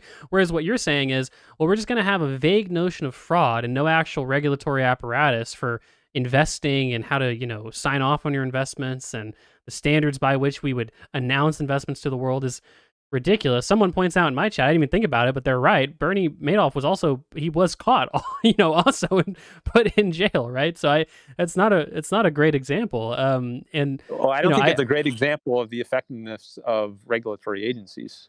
he was caught though. What are you saying, Dan? You're saying, oh well, he was defrauding investors. Would he have been caught sooner if they had been laser focused on catching criminals instead of looking over everybody's shoulder, even if they don't have evidence that Well, everyone else is doing anything wrong? Dan, if there were cameras on every street corner and you had to go to a mental evaluation every single week, they'd probably prevent a lot of crime. Obviously, there's some trade-off that we're willing to take between liberty and your sort of security and stability, right? So I'm not saying that trade-off doesn't exist. All that I'm saying is that you're so far on the other end of that spectrum that we end up basically neglecting even basic things that the government can do to proactively prevent these things from happening. I mean, for instance, the Enron controversy, I believe that fundamentally was about, should businesses be required by law to basically accurately sign off on their financial statements, right? Should financial statements have to be accurate? Was I think part of that controversy in Enron, right? And what you're saying is, well, they would have to face reputational damage and they might have to go to court for fraud if they were, defrauding their investors. But what I'm saying though is that why can't the state be proactive and go after that type of situation from the first place? And why can't we operate under a framework where consumers and businesses and investors understand that those regulations exist? So I'm probably going to have to either price that in, or I'm going to have to not do that because I know that those regulations exist. People are innocent until proven guilty. So if you have evidence that Enron is doing something wrong, then you can look into it. The government can look into it if they have, reasonable suspicion that they're cooking the books. Well, I think But you're just they, repeating yourself, right? I mean, I get what you're saying, right? But again, I don't. You've not really offered a substantive rebuttal to the idea that why can't the government to me, when the government is able to proactively regulate these things and say that, hey, based on these problems we've had in the past, based on these issues, based on these market failures or whatever it is, we're going to say that you're not allowed to do this. You have to have some basic certification. You have to prove some efficacy of your product, like whatever the situation is, before you market it. To me, that prevents a lot of problems, right? And at the very least, it gives recourse for the government to immediately go after those people, rather than putting basically the onus on the victim and saying, you're going to have to take that doctor or that business to court in order to prove that they did this, right? I mean, that's the issue in your system, I think. I don't think it's a problem that someone might, in a given case, have to take someone to court. I think that's just part of life. Some things, sometimes you do have to fight back against injustice. There's no guarantee, but what I do think is wrong is to violate the rights of the innocent, which I think you're doing when you regulate people, because regulation is a form of coercion. You're I'm taking not. away people's freedom to act Yeah, as they choose. I don't disagree that regulations are a form of coercion, but you're saying that the coercion of saying that you have to provide accurate financial statements, or you have to provide some basic competency before you become a doctor and start operating on people, or the regulation of saying that you have to prove that this pill actually does what you says it does before you market it. You're coercing on those businesses and those people's ability to interact in the market. And it's like, yeah, again, I don't disagree that that's coercion, but that's coercion that I think leads to less pain and suffering in the world, right? I mean, not all coercion's bad. Well, I think it does lead to more pain and suffering in the world. How? I mean, when a doctor gives me a prescription, I don't have to wonder if that prescription's going to work. I know that the pill works because the governing apparatus, the FDA, is pretty strong. You can bribe people at the FDA or other regulatory agencies. There's no magic way to guarantee that you're not going to get a defective product. Again, this is back to the idea that because these systems aren't perfect, we shouldn't have the whole system. That doesn't make any sense. Police aren't perfect. The military isn't perfect. The courts aren't perfect. It's not perfect. I'm saying its essence that's what you just is said. Bad. Its essence is bad. But you can bribe the military, you can bribe the police, you can bribe the courts. Therefore, in essence, all the three things you advocated for at the beginning are bad. That doesn't make any sense. There's no way to escape judgments. I mean, there is. I can bribe the judge. Skill. No, I mean there's no way. I mean, you were saying, like, when you go to a hospital or you get a certain drug, you're 100% guaranteed that there's not going to be a problem because it has the stamp of approval of the government. I mean, I don't think that's valid. Your police and your military and your courts have the stamp of approval of the government, and therefore you're trusting them to enact their job of providing security, right? But you can bribe all three of those entities. You can coerce all three of those entities. Those three entities can themselves be coercive, right? Obviously, we know about the problems with the police and the military and the courts, right? I mean, those systems have a hell of a lot of problems. And I think, frankly, they've got a lot more problems than the basic regulations of our medical or food industries, right? Or in our investing industries, right? I mean, if those institutions become corrupt, then, at a certain point you can try to overthrow them. I mean, like in the American Revolution, you're dealing with a case where they thought, all right, it's time to overthrow the government because the government that rules us is corrupt. I don't think we're at that point right now, but it could come to that. Yeah, I think putting the onus on a decentralized group of people to basically become terrorists and start, attacking the government and acting violence upon the government because they disagree with policy, to me, that is a lot worse of a scenario to put people in than a scenario where they have democratic say in how regulations are put forth and how they're enforced. And we all have to follow these regulations collectively, and we all decide upon them collectively. I think that leads to a lot better outcomes for a lot of people. And to be fair, the medical stuff is one example of regulations working, but that's not to mention all the examples of, I think, taxing people and spending that money on other things tends to lead to a lot better outcomes as well. So I think that what you're trying to have your cake and eat it too. I'd be perfectly fine if in this debate you came here and you said, yeah, there'd probably be a lot more people in poverty, and there'd probably be a lot more sort of products that people would have to shop around for, and a lot more bullshit products that people would have to deal with. But that's the cost of liberty. I just think, liberty and freedom is my a priori issue. That's the number one thing I care about in a negative sense. And, that's the cost that we pay. If you come on here and say that, that's fine. But what you're saying is, well, actually, under this system, we'd have even less fraud and there'd be even less people in poverty. And it's like, well, these are ahistorical, empirical arguments that you're making. And No. So I think sense. you're making projections onto me that aren't accurate. So, and that's part of what the history of the 19th century, I think, shows. I think that shows the people's standard of living did improve and life was getting better as a result of having economic freedom and political freedom. I think that belies the argument that you're trying to The make. economy grew under the Soviet Union, Dan. Yeah, and lots of people starved to death. Lots of people starved to death in the late 19th century. You're not going to tell me that was like the Soviet Union, are you? I'm not the one saying that economic growth and an increase in standard of living necessarily means your system is working well, right? That's the argument that you're making, right? I agree that there was obviously gains in the standard of living in the late 19th century, and I would put that on industrialization, right? However, and freedom, not freedom. Is freedom irrelevant to that? What do you? Well, no. I'm not talking about that. I think. Well, I suppose we could say that industrialization, even in an autocratic society, leads to a lot of standard of living gains. Again, the Soviet Union had a growing economy, right? I mean, again, the costs of that were tens of millions of people starving to death and a lot of autocratic nonsense that people had to put up with. However, the economy grew and the standard of living got better. However, all that I'm saying is that similar to the Soviet, got better. I mean, nothing like Dan, you saw in the U.S. No. Okay, well, first of all, again, if I just you're falling so deeply into these tanky arguments. I don't want to make it come off like I'm a tanky. If you were to compare the Soviet Union's growth to similarly developing economies of the day, like Brazil, which are very similarly sized and situated economies at the time, the USSR grew up, grew more than Brazil at the time, right? And that was under an autocratic, centrally planned system. I'm not making that argument, though. Right, I'm not making the argument that just because the GDP got bigger and the sort of material standard of people is growing on average, that means everything's hunky dory.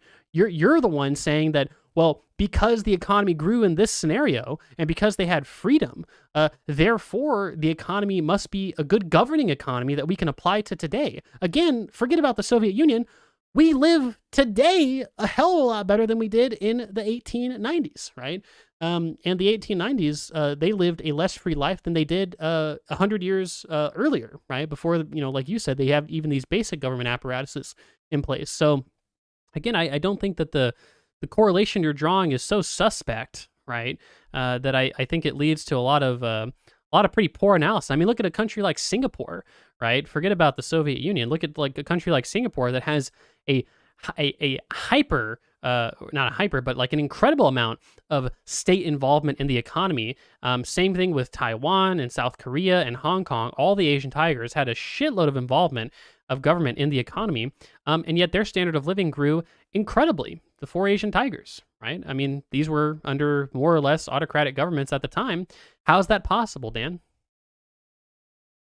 Growth is possible when you have government intervention, but the issue is, would it grow even more without it? And I think the Asian tigers grew a lot more than saying like we've grown since the 1890s means that we wouldn't be better off than it's the broken window fallacy. You don't see the unseen, but the unseen is it could actually exist if you allow things to go a different way. So I think we would be much better off, and I think there's good reason to think we would be much better off based on what we did see in the 19th century when we did have freedom. And extrapolate from that. I think that's a reasonable thing to do. Well, right, but would you say that there have been more free societies than in the late 19th century in America? I mean, certainly you'd have to agree with that, right? That there are more free societies than late 19th century America? Yeah, I mean, there, No, you know, no, you I described said when I think that might have been the freest example in history. you think we were more free then than, you know, under the when the U.S. government first began in 1776 and all that stuff. We Yeah, there lived was more free. slavery then. Well, yeah, yeah, but I'm talking about the governing economy sort of broadly, right? So, like, That's you could say that there was slavery. Obviously, that's one thing. But I guess if we forget about pre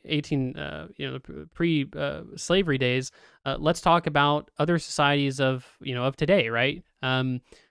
If you were to compare our growth at that time that you're describing with societies that have less of a governing apparatus than that, right? I mean, did they grow faster or slower? I mean, you tell me. societies that had less of a governing apparatus than the late 19th century. Yeah, I don't I know mean, that there were societies. any. You don't think there was any society with a weaker government or less general government involvement in the economy than that time in American history? I mean, if you're talking about anarchy, Like the Latin but I don't American consider that. economies, stuff like that. You know, these What was that? like the Latin American economies of the time and Didn't they have Southeast some Asia. dictators down there? I don't know the Latin American history very well, but I mean, from my Well, kind of vague knowledge I of mean, it, I wouldn't say it was as free as the late 19th well, century America. in the 1890s, I'm not sure that America, you could call America like a full democracy either. I mean, you know, women didn't have the right to vote, and there was certainly still a lot of Well, I don't consider issues. democracy to be synonymous with freedom. As I said before, I think if you have a system of Well, then unlimited majority why do you rule, that's consider anti-freedom. if you don't consider democracy synonymous with freedom, I'm not sure why dictatorship would necessarily be like not synonymous with freedom, right? I mean, we could imagine a scenario where you've got like one party rule, or a scenario where you've got issues with maybe government autocracy, but then people might live sort of free liberal lives. It's just a matter of who runs some amount of the corporate treasury, right? I mean, doesn't that make sense? If a dictator can tell you what to do and like say, I dictate that you must give 50, 80% of your income to the government, and if you don't, you're going to jail. That's not freedom. That's not respecting people's rights to what they Right. earn. So That- it sounds like you So no, need that's not synonymous with democracy in order freedom. to have freedom. That's no democracy is not freedom if it means Okay, whatever the okay, majority Dan, wants goes. you're saying, okay, Dan, you just said a dictator cannot necessarily rule a free society because the dictator, and that's not it's not an unreasonable thing what you just said. A dictator could not rule a free society because ultimately the dictator could take away those freedoms anytime they want. It's precarious, right? So, therefore, we can't just have one person running shit.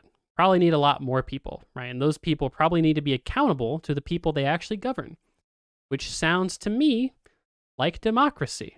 That's why I'm trying to make the jump to say that you might actually need democratic institutions and structures in order to guarantee freedom. I don't think that's an unreasonable statement I'm making. Well, that's why I define democracy as unlimited majority rule. I said if that's what you mean by democracy, then I oppose that because I don't think the majority should get to dictate anything they want to the minority.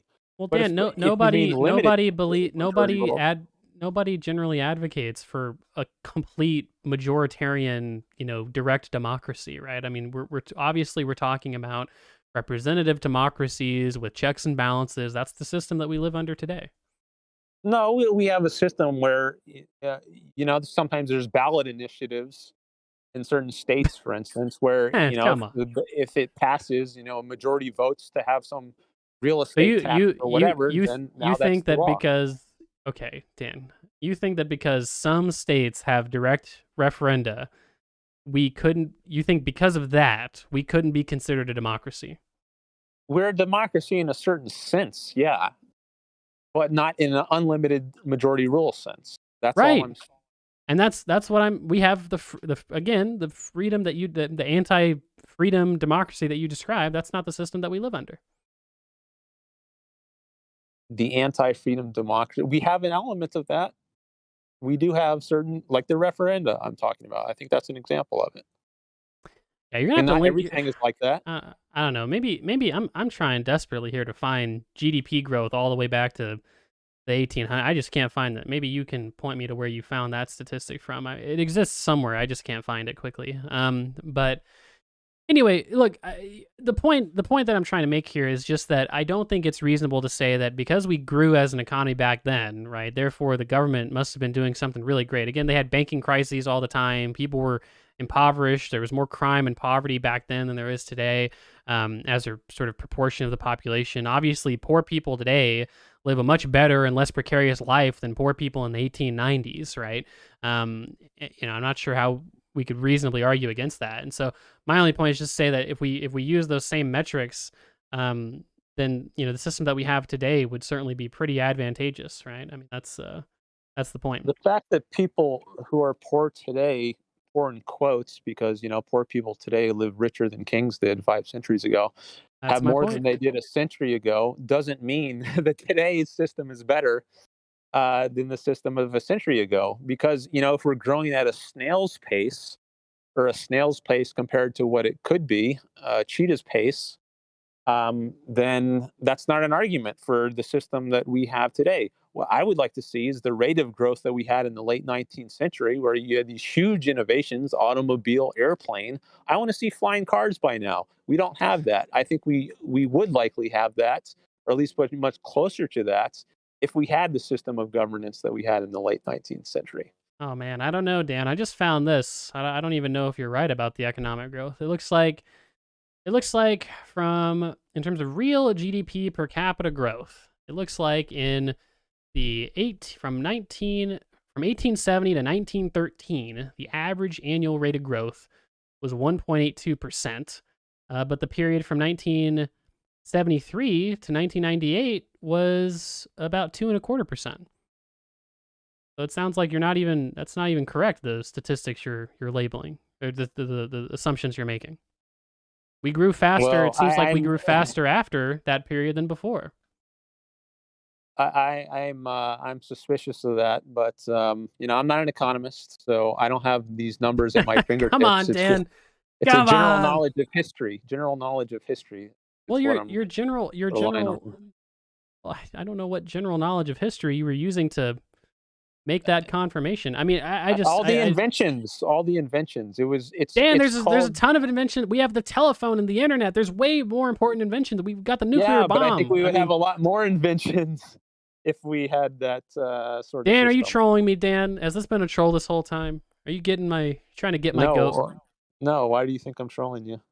You just sounded a little giggly there. It's making me nervous. Have I been trolled? You can decide. Oh God. I'm always good faith.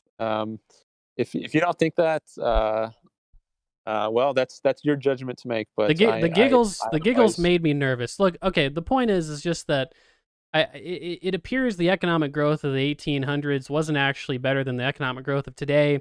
Based And on to numbers be you just cited, is that all? based on the statistics that I was able to, I mean, apparently you don't even have any statistics. Apparently your whole argument, I didn't realize this. I thought you were saying there was some numbers you were basing this off of. You were just saying, well, there's a lot of inventions in the 1890s, which, I mean, what the hell, Dan? There's obviously. I think I have seen numbers. I just don't remember. I mean, as I said, I'm not an economist, so I don't have like all these numbers memorized or at my fingertips. But I think I have seen. I don't know. My advice, my advice would be that if you're gonna talk about, I mean, the implication, there's huge economic and standard of living implications to your system. You have to engage in the numbers and the economics to advocate for such a system. And if you don't do that, then how can I? You recommended a book about the economy you hadn't even read. Apparently, you're not even familiar with the numbers of the time. Which, to be fair, I wasn't. I just looked them up. I thought you were. That's why I was trying to look them up to confirm what you're saying. I mean, come on. It even says here that in the I'm sorry. It was a different year that I was reading. But anyway, the point is just to say that these are huge gaps in your knowledge that I assumed you would have if you're advocating for these things. You're advocating for something that would greatly shift the governing economy. There's different ways to advocate for something or argue for something. There's philosophical style arguments. There's historical arguments. There's economic arguments. I'm more familiar with the philosophical sort of arguments and arguments Right? that Yeah, rest on general knowledge of history. So yeah, but Dan, I don't claim to that's be where. omniscient here, but I don't think that means because I don't know about a certain field, that doesn't mean I can't say anything about it. No, I'm not making that. My argument is just my argument, and I'll go back to it. Is that it appears you're trying to have your cake and eat it too, which is to say that if you were to come in and say, "Hey, look, I don't care about the standard of living. I don't care about the potential economic issues. I don't care about the fact that people might have to shop around a lot more and might have a lot of products that don't work and stuff like that, or they might have a doctor that's a fraudster or whatever it is. I don't care about that. I might even concede those things are true. However, my argument's more philosophical. It's a moral argument. If you'd said that, we wouldn't have had this, this whole last hour of our discussion wouldn't have been necessary. But it seems like you're trying to have your cake and eat it too. And eating it too is, well, I'm recommending books I haven't read and the numbers don't really match with my narrative. And now I'm going back to a vague notion of, inventions that have happened, which to me don't make any sense. And well, okay, well, we would have had more inventions today if we had governed back then, but I don't have any actual economic reason to think that. I mean, it's just, you can see that. I mean, do you see the problems I'm having No, here?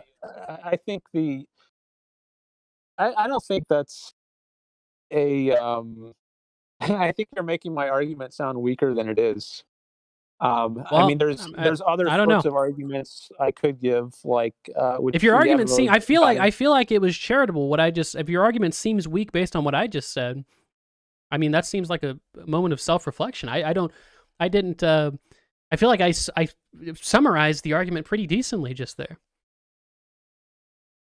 I mean, I think so. I mean, I grant I've got a lot more I could look into and learn to make a better argument, but I don't think that my argument is like totally vacuous and not based on anything. Um, I mean, if that's what you're trying to portray it as, I don't think that's accurate. Um, so No, I can. I'm not saying it's not based on anything. Obviously, you've just let the cat out of the bag here, which is to say that you know your argument is based, you could say fundamentally, on philosophy and morality, right? Which is And not history. unreasonable. So do you Well, think there's nothing historical? apparently history that isn't actually true based on the numbers, right? But So I mean, the U.S. is like the richest country in the history of the world, or at least close to that, I would think. I mean, is that not a historical fact which lends some plausibility to my line of argument? And the no, U.S. is it also the doesn't. system that has come closest to approximating the sort of government that I believe in. Is there Well, nothing there? no. Well, no, because the type of government I don't. Okay, apologies. The government in the 18 if you're saying the government of the 1890s is the government that you like the best, I'm not gonna disagree with you. That's your preference, right? Obviously, I'm not gonna disagree with you there. My only point was to say that if you're making the argument that that society was economically better than the society that we've had in sort of the postmodern era, that's not true based on the numbers. It's not true. The U.S. wasn't even an economic superpower in the time that you're describing, right? I mean, the Let's take an U.S. even broader. Let's take an even broader perspective. Let's just try the All U.S. right, as a let's whole. broaden it Forget out. particular areas. Forget about it. The U.S. has done phenomenally well, and it's also the country that I think has come close. It's done well economically. It's also the Sure. closest in history, I think, to the sort of government I advocate. So Okay. there, how about that for a historical uh, based argument for my system? I think that I think that the U.S. has done great, right? I wouldn't disagree with that. I think that the U.S. economy is amazing. I don't know if I would there's improvements in my mind, and apparently there's improvements in your mind as well that we would make on the modern U.S. economy. Um, but I guess the difference is that I don't think the U.S. economy has ever been nearly perfect. I think there's always been a lot of room for improvement with the U.S. economy, whereas you're saying in the late 19th century, it was close to perfection, which I don't agree with. There was a lot of problems with that economy, and apparently it was worse than the economy we have today. There's a lot more people destitute and in poverty. I mean, these are the things that I care about, and I don't. That's ridiculous. The types of conclusions you're drawing from that. I think, in my view. So I mean, you're citing the poverty of the the late 19th century, and you're saying that's worse than today. But I mean, that's just an accident of time, isn't it? I mean, people of caveman days are more poor than the people of the late 19th century. But that's not to say there was something wrong with the people of the caveman day. They were just earlier in time. I think what matters is what gets them out of it, what allows them to progress, and what allows people to progress the fastest. I think is a system of liberty. So Yeah, I mean, you mentioned again, many I times don't. this thing about relative poverty, but I just don't think it establishes what you're taking it to establish. No, I'm not against liberty. We just have different notions of liberty, right? That's all that I'm Okay. trying to Well, point out here. I mean, I guess I don't. that's I don't. that goes Well, back no, to a deeper because issue of what does liberty mean, and what well, does yeah. coercion mean? I mean, it Because just when you say you're appears. not against liberty, I think you actually are against liberty to a significant No, extent. Yeah, I'm that's not. because I he has don't. different I don't. definitions. I think that the reality is That's the my philosophy. Is correct. policies. My policies allow people to do as they would otherwise want to do, more than your policies, in my opinion, right? And I think that, Okay. uh, to me, that's what I'd advocate for. Liberty to me is being able to do positively what you want, right? And No, it's well, I don't agree with that. I understand you I don't, but want to be I'm able to just fly. Therefore, I can't. I don't have wings, so I can't fly. Therefore, I'm not free. I don't have well, liberty because no, I no, can't no. fly like a bird. Well, no, because obviously when we're talking about governing philosophies, right? Which it seems like we've been talking about the role of the government this whole time, right? Obviously, the government cannot give you the sort of organic ability to fly. Now, you can get on an airplane and fly through the air if you want. You can strap on a paramotor if you want, right? But that's a little bit different from being able to just fly like a superhero or something like that. Um, so that's not really what we're talking about. What we're talking about is the ability to go about and do what you can within the obviously the limitations of your own body, and go from there, right? And to me, the systems by which I advocate, which is a transparent, democratically accountable government that's robust in its institutions, that's built over time, and a strong governing economy, which includes market mechanisms and also redistribution to the extent that income inequality is within reason. Wealthy people can be wealthy, but poor people aren't totally destitute. I mean, these are the types of systems that I think encourage entrepreneurship and mobility and things like that. Whereas I think that your system does the opposite.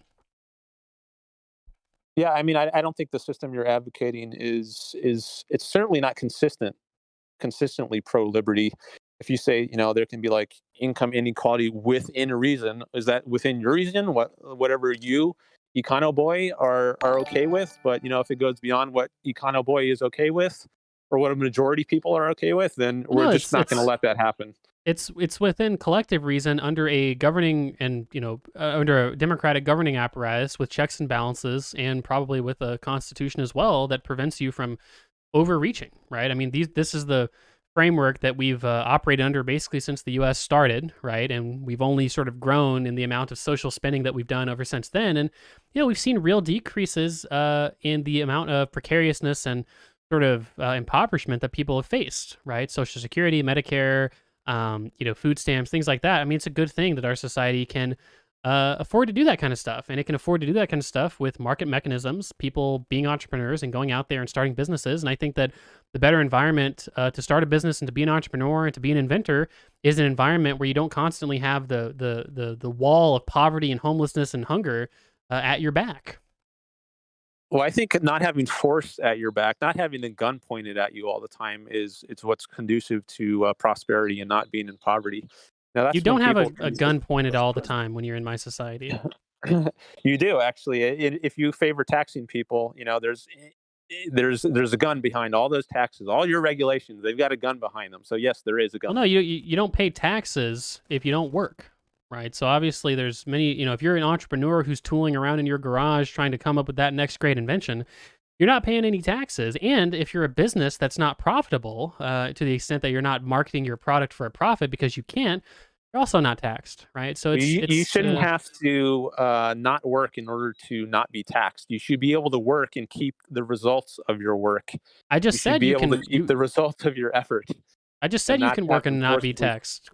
Corporations don't pay taxes if they run at a loss, and you don't pay taxes even if you're making a profit, if you're investing or if you're having a carried forward loss. So I mean, there's many circumstances where entities don't pay taxes, even though they're operating perfectly efficiently. So I mean, there's room for that in the system. However, you're right in the sense that if you're running out of profit or you take a personal income, you're going to pay some of that into the system, and part of that goes towards welfare that helps people climb out of poverty, which I think is good. You know, when you bring that's a people gun. That's out a of gun pointed at the people, which you said okay, you weren't right, doing, right. but you are doing It's that. it's an opportunity for the people who are on those programs to get out of poverty and to contribute to Yeah, you can society in get a way that they weren't opportunities for otherwise able yourself to. by pointing a gun at them and taking away their money. That gives you more opportunity. Not an opportunity for Just like a mugger yourself. gets more opportunities when he goes up to someone on the Not street and points a gun at them. not an He gets oppor- all kinds of more opportunities.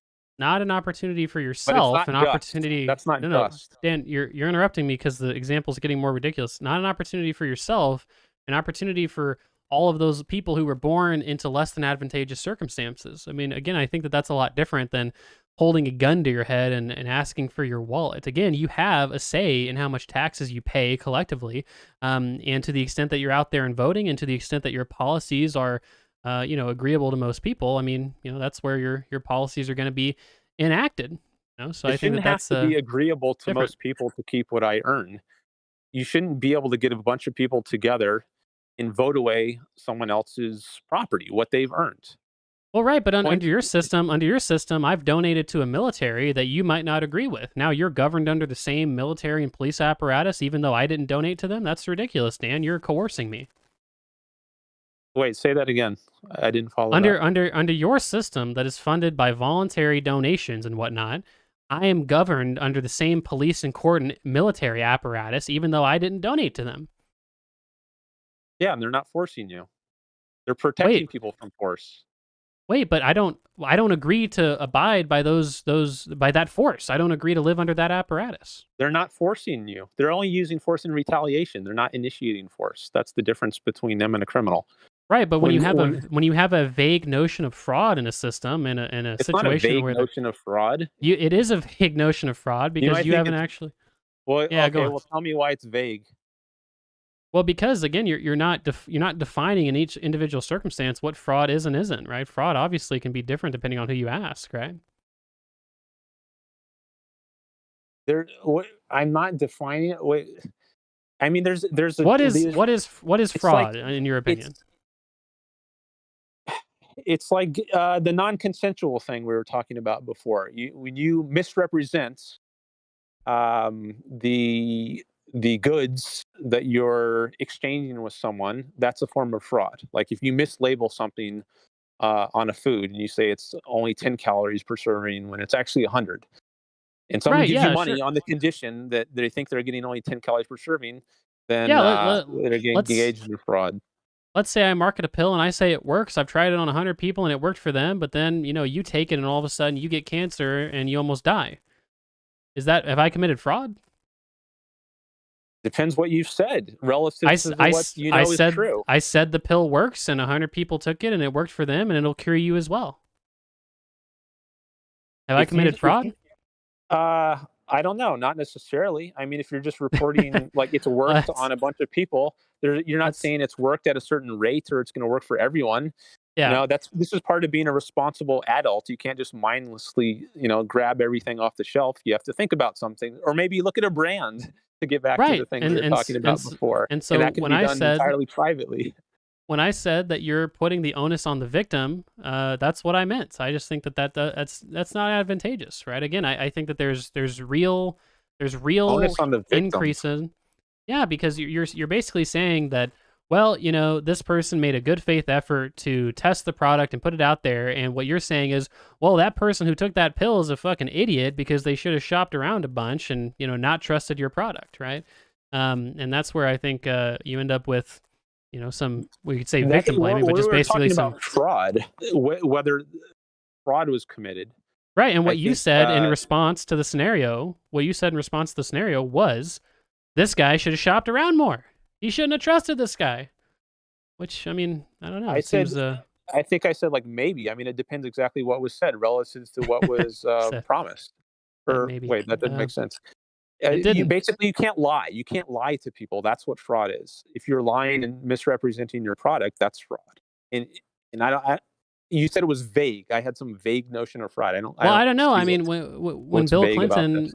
when Bill Clinton said he didn't have a sexual relationship with Monica Lewinsky because he felt like oral sex wasn't real sex, right? Would we say he's lying? It's like, well, any reasonable person might say he was lying, but I mean, well, if he genuinely did have a different definition for what sex was, I mean, could we call that a lie? It's just vague. My point is that you need these governing apparatuses to come in a third party sense and try and determine these things and hopefully create rules and regulations so that they don't happen in the future. Because a lot of those people, again, you're leaving all those people on the hook along the way. And that's only when we're talking about sort of selling a product. We haven't even really talked about all the people that are born into terrible circumstances that are left behind in your system. But, you know, if No, they're we not assume... necessarily left behind. There are things like private charity. There's charity even today, even though a lot of people have to give a lot of their money to taxes. They would have Well, a lot you know, more money to help out with.